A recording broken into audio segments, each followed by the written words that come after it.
पटा दिए।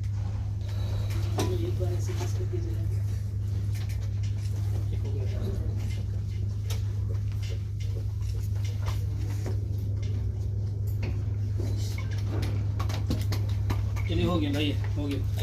ये तो हमारे स्टाफ ने है ना, तो रखिए और इनको शरबत ही पी लो, इतनी बात समझाया। एक बार में हो जाएगा तो अच्छा नहीं लगता। ठीक ही बनाइए, उसको बाद में और तो घूर के देख ली भी हो जाएगी। पता जैसे मैंने बताया कि 10th को वर्ल्ड साइट डे होता है, जिसकी वजह से आज लगभग 20-19 से 21 करोड़ लोग, मतलब आप इंडिया में देखिए तो एक बहुत बड़ा मेजर चंक अभी भी ब्लाइंड है। और ब्लाइंडनेस की बहुत सारी वजह हैं। वो ज़्यादातर वजह जो जिसके पीछे अगर आप डेप्थ में जाएंगे तो वो अज्ञानता ही है।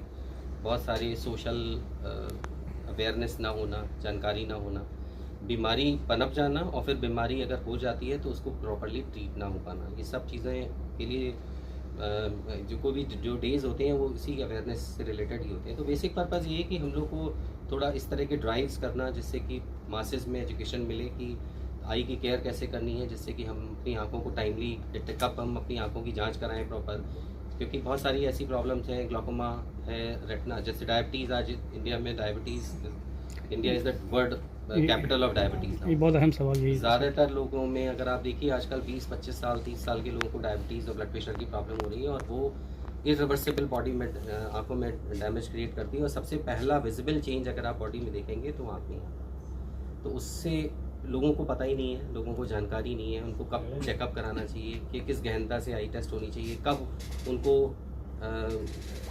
ट्रीटमेंट के फॉर्म में जाना चाहिए, क्योंकि वो सब आदमी ज़्यादातर लोगों को ना पता होने की वजह से, उनको कन्फ्यूज़न की वजह से वो ट्रीटमेंट में डिले करते हैं। और डिले जैसे काला मोतिया मैंने बताया, काला मोतिया में ये अगर आपने अर्ली डिटेक्शन कर लिया तो आप ब्लाइंड होने से बचा सकते हैं। अब बीमारी हो गई, अब ब्लाइंड हो गया, तब उसको कैसे ट्रीट करना है, उसमें बहुत सारी चीज़ें अलग अलग हो जाती हैं।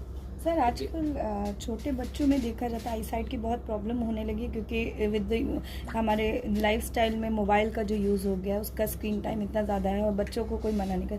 तो उनके पेरेंट्स को आप क्या कहना चाहेंगे, किस तरीके से बच्चों की आंखों के सिक्योर करें? कुछ आप बताइए।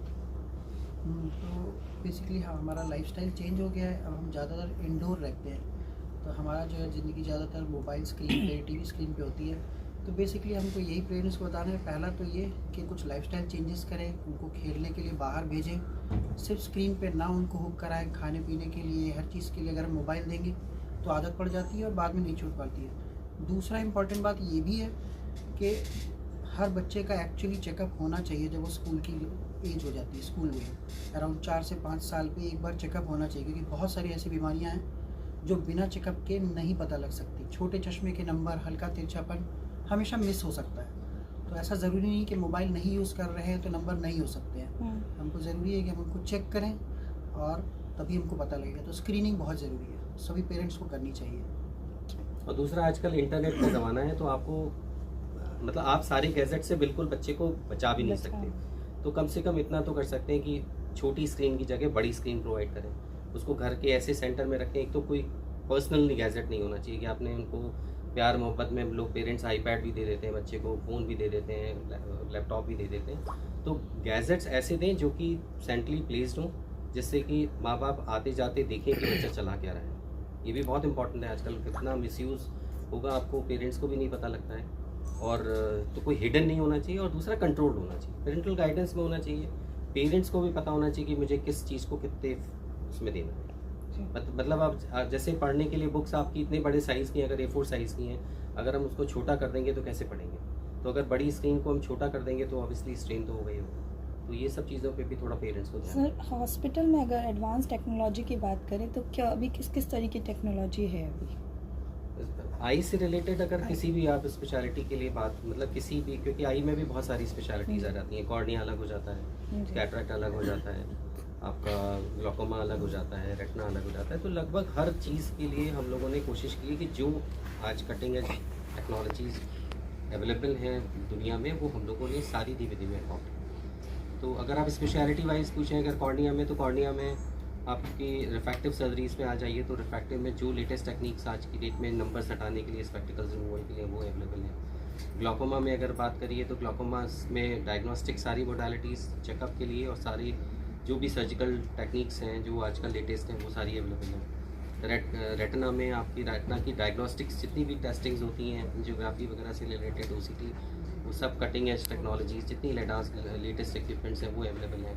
प्लस जो सर्जिकल इक्विपमेंट्स में जो बेस्ट आज की डेट में इंडिया में या वर्ल्ड में बेस्ट टेक्निक हो सकती है, ऑपरेटिव माइक्रोस्कोप से ऑपरेटिव जो आपकी विटेक्टमी मशीन्स हो सकती हैं या फेको सर्जरी के लिए हो सकती हैं, वो सेकंड नहीं है कोई भी चीज़। All we have the best, मतलब उसके ऊपर आज अभी कोई टेक्निक एग्जिस्ट, कोई भी इक्विपमेंट एग्जिस्ट नहीं करता है।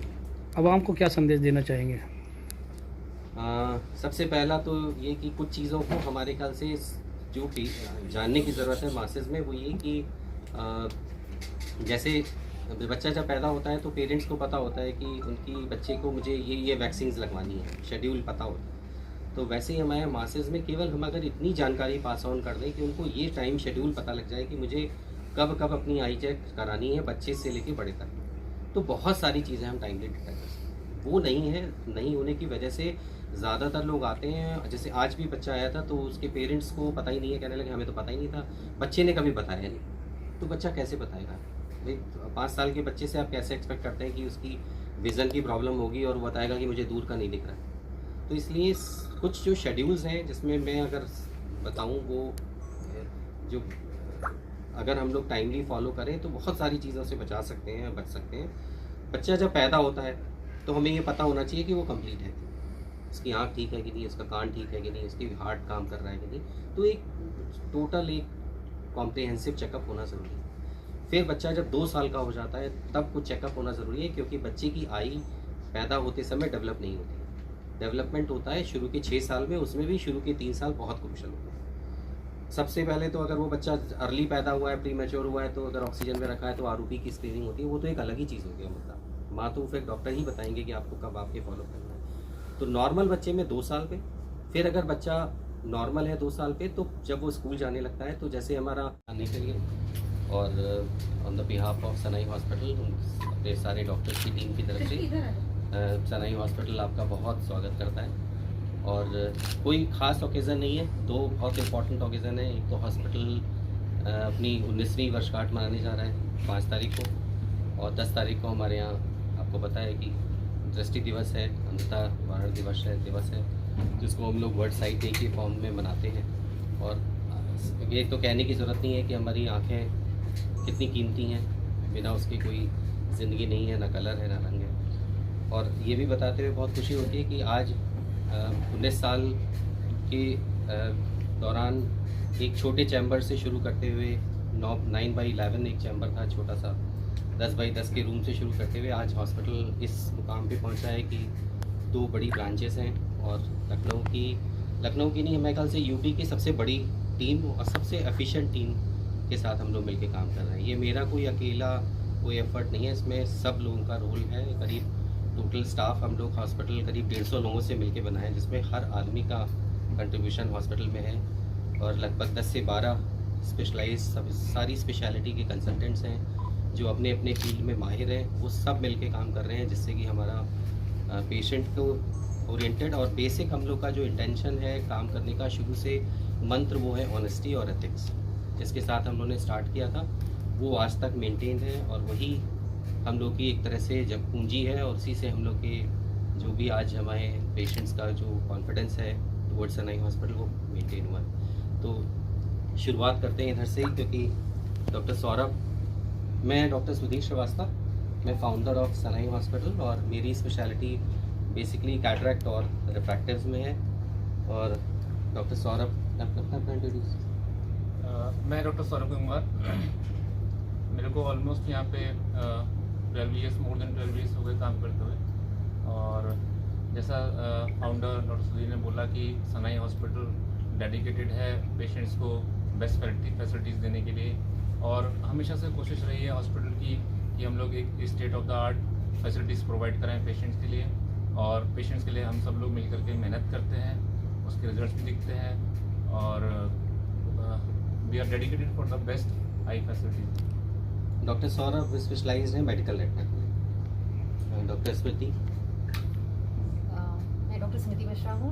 मैं विट्रो रेटिनल सर्जन हूँ। यहाँ पर जितने भी पर्दे से रिलेटेड इश्यूज होते हैं उनको टैकल करते हैं और बस we are trying to give our best and hopefully patients भी हमारी तरफ उसी तरीके से बढ़ते जा रहे हैं। डॉक्टर स्मृति की खासियत ये है कि ये इन्होंने अरविंद से, डॉक्टर स्मृति और डॉक्टर अनुकूल दोनों हस्बैंड वाइफ हैं और बड़े किस्मत वाले हम लोग दोनों लोग हम लोग के साथ में हैं और दोनों लोग अरविंद से ट्रेंड हैं और दोनों लोग ने अरविंद आई हॉस्पिटल, जो आप लोगों को पता है कि एक हिंदुस्तान में बहुत उसका जहाँ से हम लोग एक तरह से मदर इंस्टीट्यूशंस हैं, जिसमें एलवी प्रसाद हैदराबाद और शंकर नेत्रालय, डॉक्टर साहब शंकर नेत्रालय से हैं, शंकर नेत्रालय पर्दे के लिए, और अरविंद एक कॉम्प्रिहेंसिव ऑफ्थल्मोलॉजी और जिसमें सारी स्पेशलिटीज़ आती हैं, वहाँ वो सारे काम हो रहे हैं और वहाँ से जो कंसल्टेंट्स निकल रहे हैं वो धीमे धीमे ऑल ओवर वर्ल्ड जो है वो स्प्रेड हो रहे हैं और वो काम भी कर रहे हैं। तो उसका बहुत बड़ा फ़ायदा मिलता है हम लोग को कि इतने डेडिकेटेड जो वहाँ पे जिन्होंने काम किया है एज ए कंसल्टेंट वो हम लोग के साथ में है। और नंबर ऑफ़ सर्जरीज़ में भी VR सर्जरीज़ में डॉक्टर स्मृति काफ़ी सर्जरीज़ कर रही हैं। मेरे ख्याल से हम लोग ये कह सकते हैं कि अगर यूपी में आप देखें तो सिंगल हैंडेडली सर्जरी करने में अगर शुरू के 5 लोगों का आप नाम अगर यूपी में निकालेंगे तो वो डॉक्टर स्मृति का होगा। डॉक्टर अनुकूल ट्रेंड हैं सेम इंस्टीट्यूट से यानी अरविंद से, और ये बेसिकली पीडियाट्रिक ऑफ्थल्मोलॉजी में उनको महारत है।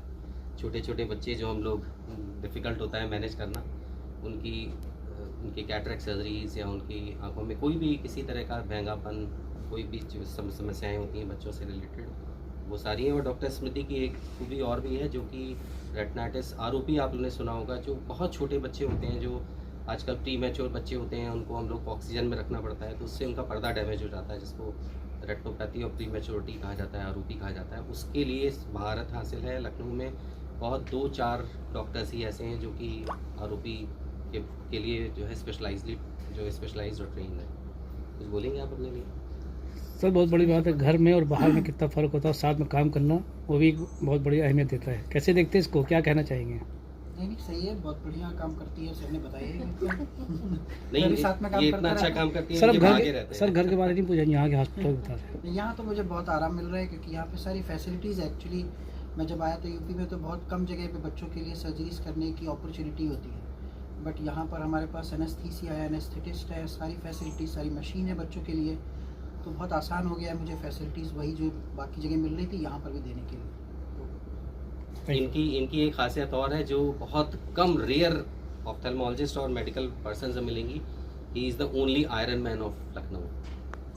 मतलब वी कैन प्राउडली से कि जो आयरन मैन आपने सुना ही होगा फिगर, जैसे हमारे मिलिंद सोमानी साहब हैं और इन्होंने अभी ये खारदुंगला तक रन करके भी वापस आए हैं। मतलब खारदुंगला भी इन्होंने भी क्रॉस किया, जो बहुत बड़ा चैलेंज, जहाँ लोग सांस नहीं ले पाते, नॉर्मली 10-15 मिनट खड़े नहीं हो सकते, वहाँ पे रन करना भी एक मतलब बहुत क्रेडिबल थिंग।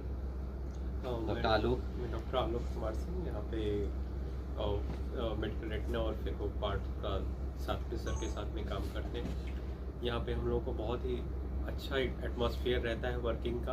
ऑनेस्टली हम लोग जो भी पेशेंट के हित में रहता है उसको सोच के सर डिसाइड करते हैं। तो हमारा मेन उद्देश्य बस यही रहता है कि पेशेंट का ज़्यादा भला हो, हमारा भी साथ साथ होता है, वो तो पार्ट एंड पार्सल ऑफ किसी इंस्टीट्यूट का होता है, लेकिन प्राइम मोटो हमारा पेशेंट्स होता है। Thank you. और डॉक्टर आलोक भी शंकर नेत्रालय से VR के लिए ट्रेन है और काफ़ी सीनियर है, करीब 15 साल का इनका एक्सपीरियंस है। सबसे सीनियर हमारे यहाँ डॉक्टर आशुतोष हैं।